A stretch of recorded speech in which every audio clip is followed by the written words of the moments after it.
Well, many tributes have been paid today to Gordon Banks, one of the greatest goalkeepers of all time and a legend of English football, who's died at the age of 81. He was part of the England team that won the World Cup back in '66 and was named FIFA Goalkeeper of the Year on no fewer than 6 occasions. His former club, Stoke City, said that the family were devastated to lose him, but could not have been more proud of his life and achievements. Our sports editor, Dan Rowan, looks back at his life. There is some flash photography coming up. It remains a footballing miracle. The 1970 World Cup, England versus Brazil, and a moment of magic. The game's greatest save by one of its greatest players.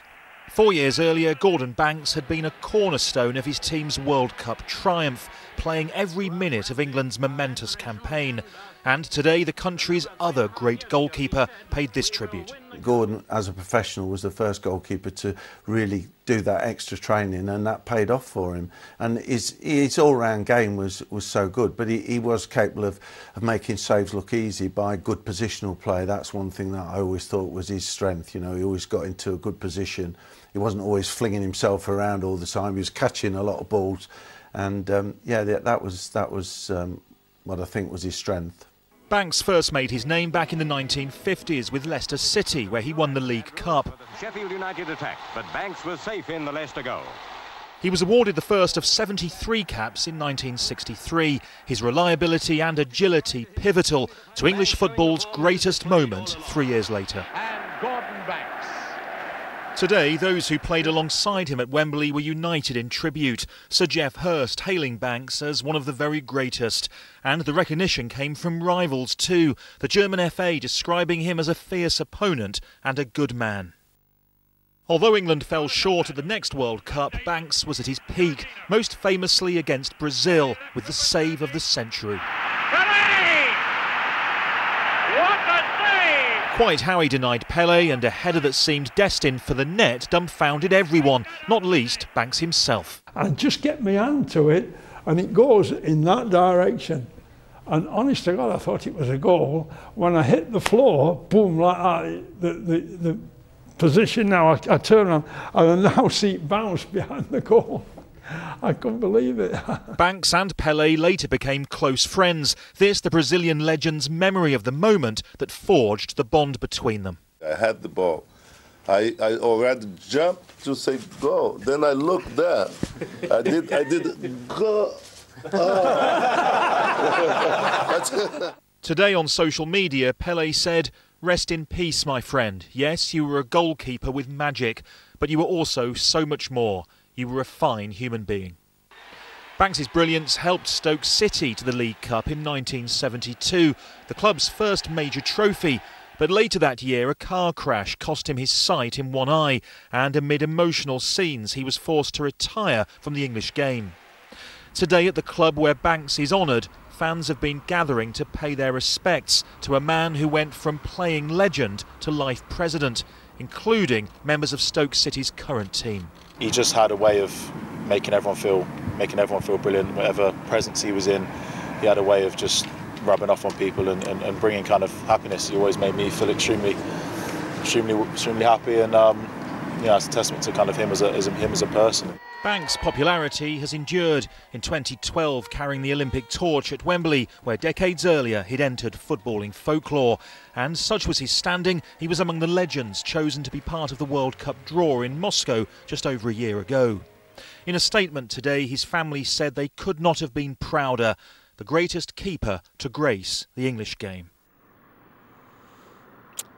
Well, as you can see behind me here at Stoke City, tributes have continued to pour in, but of course, in truth, fans from clubs up and down the country will all agree that when it comes to English goalkeeping, Gordon Banks was simply the best, and the stats very much back that up. Remember, this was a man crowned FIFA's World Goalkeeper of the Year, not once, but 6 times, 6 years in a row, in fact. The 4th member of England's legendary 1966 World Cup winning starting 11 to pass away. Banks will always be remembered for that crowning glory, that achievement, that remarkable save 4 years later, and for being a decent man, the safest pair of hands that English football has ever seen. Dan, many thanks again. The tributes there to Gordon Banks. Dan Rowan, our sports editor in Stoke. OK, well, still on football, and finally, for a certain generation of England fan, the must-have poster on a childhood bedroom wall was, of course, of the 1966 World Cup winning team. Central to it, goalkeeper Gordon Banks in his standout yellow jersey, his place in history assured. Well, today that place has been recognised over and over again after news of his death at the age of 81. Nothing could top being a World Cup winner, of course, but a certain save against a certain Pelé almost did. His tribute today was perhaps the most poignant. When you've won a World Cup, it's rare for your career to be defined by something else. What a save!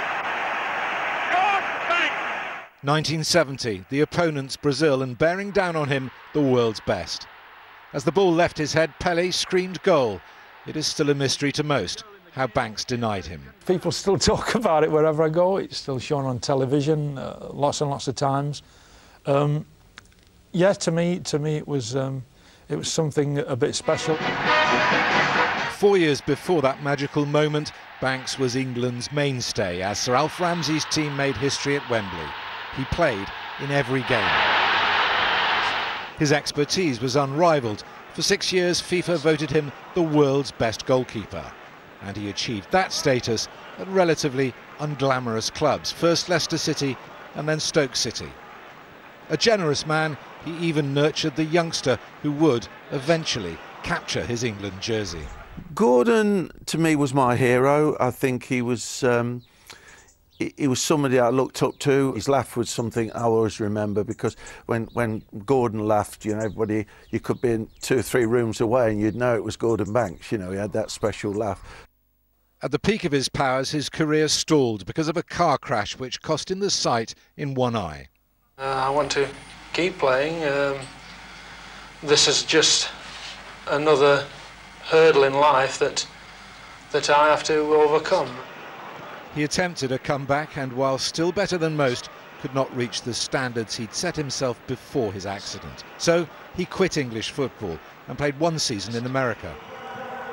In retirement, he was awarded an OBE and a statue at Stoke's ground, unveiled by his old friend Pelé. Today that statue is dripping with scarves. At Banks's feet, flowers, many messages, and all around memories of one of the club's favourite sons. The German national team defeated opponents in the '66 final tweeted today, describing Banks as a fierce opponent and a good man. England's current manager Gareth Southgate said he was saddened to hear of Gordon's passing, an all-time great. And Pelé reflected, "I am glad he saved my header, because that act was the start of a friendship between us that I will always treasure." Mr. Gordon Banks. His last public appearance on the football stage at the World Cup draw in Moscow, when he predicted and hoped England would do well. Gordon Banks was 81. He is the 4th member of the 1966 band of brothers to die, after Bobby Moore, Alan Ball and Ray Wilson. Gordon Banks, who has died, as Steve said, at the age of 81.